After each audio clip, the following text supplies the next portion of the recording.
साथियों, मरीज का ऑपरेशन हो जाता है। डिस्चार्ज के टाइम मरीज के दिमाग में कई सवाल उठते हैं। क्या परहेज करने हैं, क्या खाना है, क्या पीना है, स्टिचेस कब निकालने हैं, नहाना कब है, वगैरह वगैरह। ये सवाल मरीज के ही नहीं बल्कि मरीज के संबंधियों के भी होते हैं, और संबंधी भी एक नहीं कई संबंधी बार बार ये सवाल लेके आते हैं।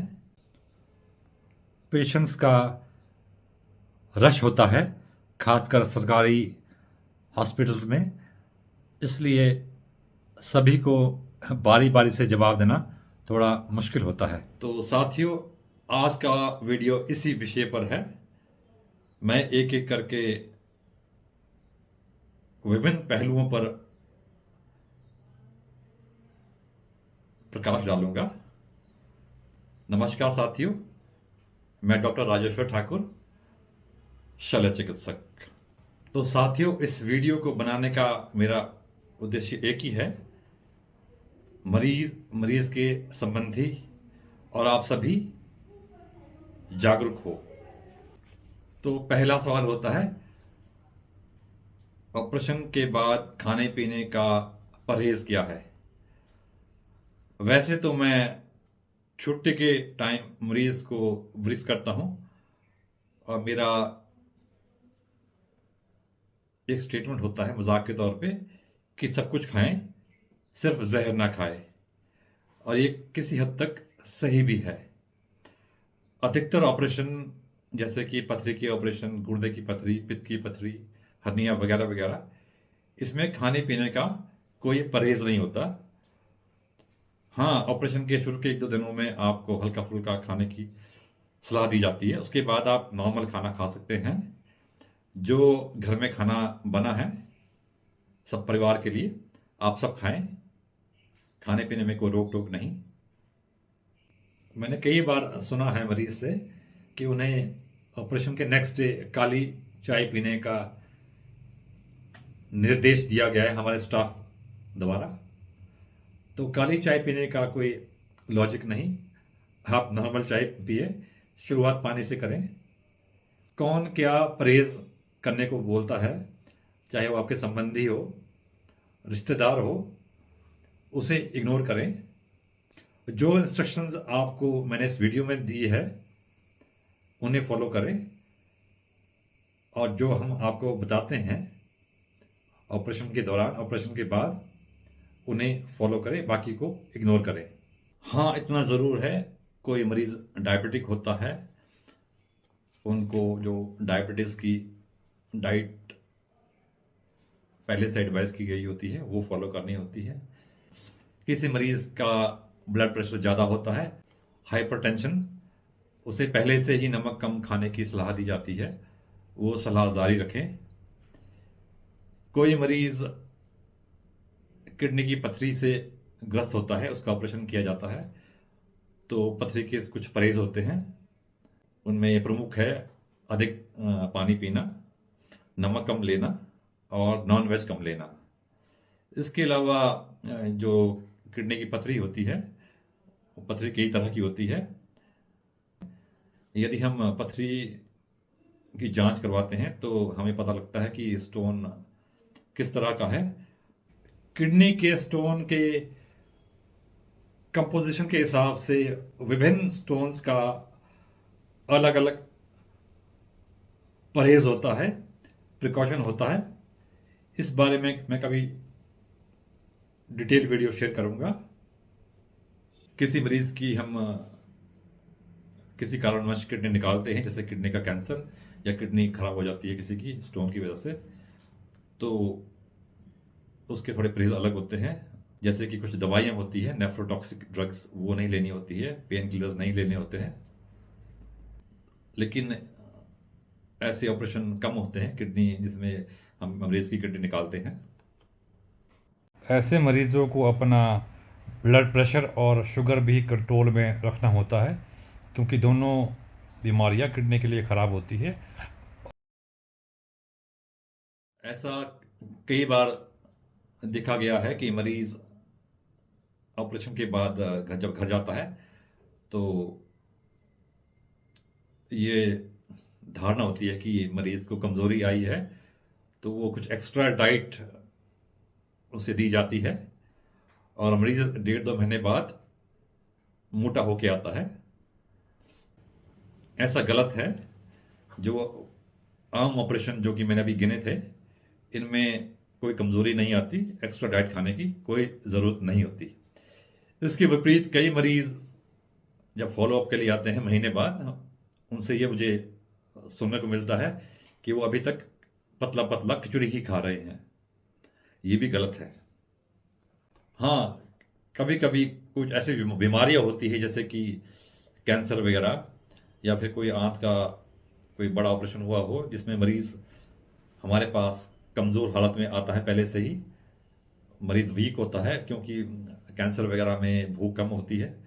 ऐसी कंडीशन में हम मरीज को ऑपरेशन के बाद डाइट खाने की सलाह देते हैं, हाई प्रोटीन डाइट, ताकि जो मरीज का जो कमज़ोरी जो हुई है ऑपरेशन के पहले से कमज़ोरी थी, बाद में भी कमज़ोरी आती है, बिल्डअप करने के लिए हम मरीज को डाइट खाने की सलाह देते हैं। एक बात और, मरीज कई बार ऑपरेशन से पहले स्मोकर होता है, उसे ऑपरेशन के दौरान स्मोकिंग छोड़ने का मौका मिलता है। तो मेरी आपसे ये विनती है कि इस मौके का फ़ायदा उठाए, स्मोकिंग रिज्यूम ना करें। और कई बार हर्निया के ऑपरेशन में मरीज़ मोटा होता है, ओबीस होता है, तो हम मरीज़ को वेट रिड्यूस करने की सलाह देते हैं, क्योंकि मोटापे में हर्निया फिर बनने के चांसेस होते हैं। और ये बात स्मोकिंग के लिए भी लागू होती है, स्मोकिंग से भी हर्निया और बनने के चांसेस होते हैं। तो इसलिए स्मोकिंग रिज्यूम ना करें और वेट कंट्रोल करें। अगला सवाल होता है कि हम कब नहाएं। तो मेरा जवाब सिंपल होता है, घर जाते ही आप नहा सकते हैं और जख्म में साबुन लगा सकते हैं, साबुन से जख्म की सफाई कर सकते हैं। नहाने और साबुन लगाने से जख्म की सफाई होती है। लोगों में धारणा है कि पानी लगने से जख्म खराब होता है, ऐसा नहीं है। हाँ, ये ज़रूर है कि जख्म को नहाने सफाई करने के बाद सुखाना होता है, जख्म गीला ना रहे इसका ध्यान रखना होता है। बाकी नहाने धोने का अधिकतर ऑपरेशन में कोई परहेज़ नहीं होता।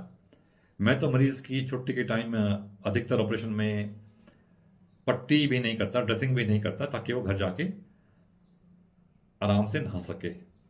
हाँ, कई ऑपरेशन नाजुक ऑपरेशन होते हैं, जैसे कि प्लास्टिक सर्जरी के ऑपरेशन, ग्राफ्टिंग वगैरह, उनमें हम ज़रूर थोड़ा सा मरीज़ को इंस्ट्रक्ट करते हैं कि क्या करना है, कैसे नहाना है, कैसे धोना है। लेकिन अधिकतर ऑपरेशन में नहाने धोने में कोई परहेज़ नहीं। जख्म में कई बार इन्फेक्शन होता है, तो इन्फेक्शन नहाने से कम नहीं होता है। तो इन्फेक्शन में अगर नहाएंगे आप तो उससे इन्फेक्शन बढ़ता नहीं है, बल्कि जख्म साफ होता है, बैक्टीरिया का जो लोड है जख्म में वो कम होता है। तो इन्फेक्टेड वुंड में भी नहाने का कोई परहेज़ नहीं। ड्रेसिंग का मकसद एक ही होता है, इन्फेक्टेड वुंड में आपके जो अपने जो वस्त्र धारण किए, कपड़े पहने हैं, वो गंदे ना हों, इसलिए हम ड्रेसिंग करते हैं। जख्म तो पहले ही इन्फेक्टेड है, तो नहाने से इन्फेक्शन बढ़ता नहीं, कम होता है। अगला सवाल होता है कि हम अपना रूटीन एक्टिविटी कब शुरू करें। तो मेरा जवाब सिंपल है, जब आप कंफर्टेबल महसूस करें तो आप अपना रूटीन एक्टिविटी शुरू कर सकते हैं। आजकल अधिकतर ऑपरेशन दूरबीन से होते हैं। मरीज 2-4 दिन में फिट एंड फाइन हो जाता है और हफ्ते 10 दिन में आप अपना रूटीन एक्टिविटी शुरू कर सकते हैं। अधिकतर ऑपरेशन में, जो कि जैसे कि हर्निया, पथरी वगैरह के ऑपरेशन में, काम करने का, रूटीन एक्टिविटी शुरू करने का कोई मेरी तरफ से कोई रोक टोक नहीं। कई लोग तो 2-3-4 दिन बाद ही अपने ड्यूटी ज्वाइन कर लेते हैं। मेरे से कई मरीज हैं जो कि ऑपरेशन मंगलवार को हुआ और अगले मंडे को वो ड्यूटी रिज्यूम करते हैं। उल्टा मुझे खुशी होती है यदि ये मरीज़ अपनी रूटीन एक्टिविटी या ड्यूटी वगैरह ज्वाइन करें। मुझे बहुत खुशी होती है कि मरीज़ का ऑपरेशन बढ़िया हुआ, मरीज़ फिट एंड फाइन है। हाँ, कुछ ऑपरेशन होते हैं जिसमें थोड़ी मरीज को कई बार पोस्ट ऑपरेटिव कॉम्प्लिकेशन आती हैं, तो थोड़ी रिकवरी लेट होती है। तो ऐसे केसेस में रूटीन एक्टिविटी शुरू करने में थोड़ा वक्त लगता है, पर ऐसा कम होता है। तो मेरी सलाह एक ही है, जब आप कंफर्टेबल महसूस करें, आप अपना रूटीन काम शुरू कर सकते हैं। किसान लोग अपने खेत में, बगीचों में काम कर सकते हैं, मेरी तरफ से कोई रोक टोक नहीं। आज की डेट में तो हमारे लिटरेचर में, हमारी बुक्स में ये रिकमेंड किया जाता है कि जितना जल्दी मरीज रूटीन एक्टिविटी शुरू करें उतना बढ़िया है। हाँ, कई बार हम हर्निया वगैरह के ऑपरेशन में कई बार मरीजों को हम, या किसी का पेट का बड़ा ऑपरेशन, बड़ा चीरा लगा हो, तो उसमें हम कई बार मरीज को बेल्ट पहनने की सलाह देते हैं ताकि जख्म पे जोर ना पड़े। अदरवाइज हमारी तरफ से काम करने के लिए कोई रोक टोक नहीं। आमतौर पे जो रूटीन ऑपरेशन, जो पथरी वगैरह, हर्निया वगैरह के पथरी के होते हैं, उनमें काम करने की, एक्टिविटी रिज्यूम करने की कोई रोक टोक नहीं होती। एक व्यक्तिगत एक्सपीरियंस शेयर करना चाहूँगा। 1991 की बात है। मैं उस टाइम 21 साल का था और एमबीबीएस कर रहा था। मेरा हर्निया का ऑपरेशन हुआ, ओपन टेक्निक से, चीरे टांके वाला। ऑपरेशन के 2 हफ्ते बाद मैंने दिल्ली में, एक हमारा फंक्शन होता है, उसमें एक क्रॉस कंट्री रेस दौड़ी। रेस 5 किलोमीटर की थी। रेस मैंने पूरी की। एक सवाल होता है, स्टिचेस कब निकालने हैं। तो छुट्टी के टाइम हम मरीज को बताते हैं स्टिच कब निकालने हैं। अधिकतर ऑपरेशन में हम 7-8 दिनों बाद स्टिच निकालने की हिदायत देते हैं। यदि कोई मरीज कमज़ोर हो, वीक हो, जैसे किसी को पीलिया हो या कोई और कमज़ोरी हो, तो उसमें हीलिंग थोड़ी लेट होती है। तो कई बार हम 10 दिन बाद, 2 हफ्ते बाद टाँके निकालने की सलाह देते हैं। मरीज को छुट्टी के टाइम बाकायदा हम इंस्ट्रक्ट करते हैं कि टाँके कब निकालने हैं। कई बार स्टिचेस हम अंदर ही अंदर लगाते हैं, स्किन में टाँके विजिबल नहीं होते। ऐसे टाँके नहीं निकालने होते, वो गल जाते हैं। कई बार हम मेटल के क्लिप इस्तेमाल करते हैं, उनके निकालने का प्रोटोकॉल भी वही रहता है। कई बार मरीज महीने महीने बाद आते हैं टाँके लेके। उनका कहना होता है कि टाँके गलने वाले हैं, ऐसा उन्हें बताया गया है। तो जो टाँका हफ्ते 10 दिन बाद नहीं निकलता, वो गलने वाला नहीं होता, उसे निकालना ही होता है। गलने वाले टाँके हम कई बार लगाते हैं और मरीज को बताते भी हैं कि ये टाँके गल जाएंगे, पर अधिकतर ऑपरेशन में गलने वाले टाँके हम नहीं लगाते, और छुट्टी के टाइम बाकायदा मरीज को बताया जाता है टाँकों के बारे में, स्टिचेस के बारे में। अगला सवाल है, फॉलो अप के लिए कब आना है। अधिकतर ऑपरेशन में हम महीने 1.5 महीने बाद मरीज को फॉलो अप के लिए बुलाते हैं। कई बार तो मरीज टाँके निकालने के बहाने हफ्ते बाद आता है फॉलो अप के लिए। हमें कोई एतराज़ नहीं। स्टिचेस वैसे अपने लोकल हॉस्पिटल में आप निकलवा सकते हैं और महीने 1.5 महीने बाद फॉलो अप के लिए आ सकते हैं अधिकतर ऑपरेशन में। यदि कोई दिक्कत आती है आपको, तो जल्दी आने में कोई रोक नहीं, आप जल्दी भी फॉलो अप के लिए आ सकते हैं। एक और इम्पॉर्टेंट बात फॉलोअप में, जब भी हम कोई ऑपरेशन करते हैं, चाहे वो अपेंडिक्स का ऑपरेशन हो, पित्त की पथरी का, प्रोस्टेट का, या कोई अन्य ऑपरेशन हो, हम स्पेसिमेन को जांच के लिए भेजते हैं। स्पेसिमेन की जांच होती है लेबोरेटरी में। इसकी रिपोर्ट हमें ज़रूर दिखाएं। जांच से एक तो बीमारी कंफर्म होती है, और कई बार अनएक्सपेक्टेड रिजल्ट आते हैं। जैसे प्रोस्टेट की बायोप्सी में प्रोस्टेट कैंसर आता है। कभी कभार गॉल ब्लैडर का जो स्पेसिमेन होता है, उसमें अर्ली कैंसर पिकअप होता है। यदि ऐसा होता है तो फर्दर इलाज करना होता है ताकि मरीज़ ठीक हो जाए। कई बार कई मरीजों का कई बीमारियों में लॉन्ग टर्म फॉलो करना होता है, जैसे कि कैंसर वगैरह में। कई बार हम किडनी के ऑपरेशन के दौरान, चाहे वो ऑपरेशन किडनी की पथरी का हो, यूरेटर के स्टोन का ऑपरेशन हो, या कोई अन्य ऑपरेशन हो, डबल जे स्टेंट डालते हैं जिसे हम डीजे स्टंट कहते हैं। इस स्टंट को 1.5-2 महीने बाद निकालना बहुत ज़रूरी होता है। कई बार मरीज स्टंट निकालना भूल जाते हैं और 1.5-2 साल बाद स्टंट की कॉम्प्लिकेशन को लेके आते हैं। इस एक्सरे में देखें, किडनी में स्टोन फिर से बन गया है स्टंट के अराउंड, और स्टंट को निकालने में काफ़ी मुशक्क़त करनी पड़ती है। इसलिए स्टंट निकालना ना भूलें। हम मरीज को बाकायदा लिख के डेट देते हैं कि फलानी तारीख को स्टंट निकालने आना है। और किडनी की पथरी के मरीजों को हम फॉलोअप के लिए हर 6 महीने बाद बुलाते हैं। क्यों? क्योंकि पथरी और बनने के चांसेस बने रहते हैं। किडनी की पथरी बार बार बन सकती है, क्योंकि जब पथरी पहले बनी है तो फैक्टर्स वही रहते हैं, पथरी और बनने के चांस होते हैं।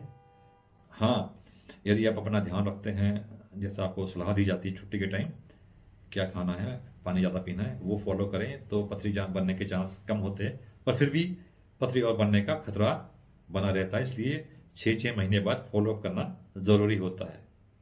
कोई दिक्कत आती है तो जल्दी भी आप आ सकते हैं। तो फॉलोअप का जो प्रोटोकॉल है वो छुट्टी के टाइम मरीज को बताया जाता है, लेकिन अधिकतर ऑपरेशन में फॉलोअप 1.5-2 महीने बाद एक बार करना होता है, बाद में आने की ज़रूरत नहीं होती। और जिनमें फॉलोअप करना है वो आपको मैं इस बारे में बता चुका हूँ। वीडियो के अंत तक बने रहने के लिए आपका बहुत बहुत धन्यवाद।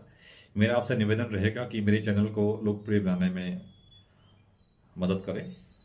अपने दोस्तों को, पड़ोसियों को, रिलेटिव्स को चैनल को सब्सक्राइब करने के लिए कहें, ताकि आप सभी का फ़ायदा हो। धन्यवाद।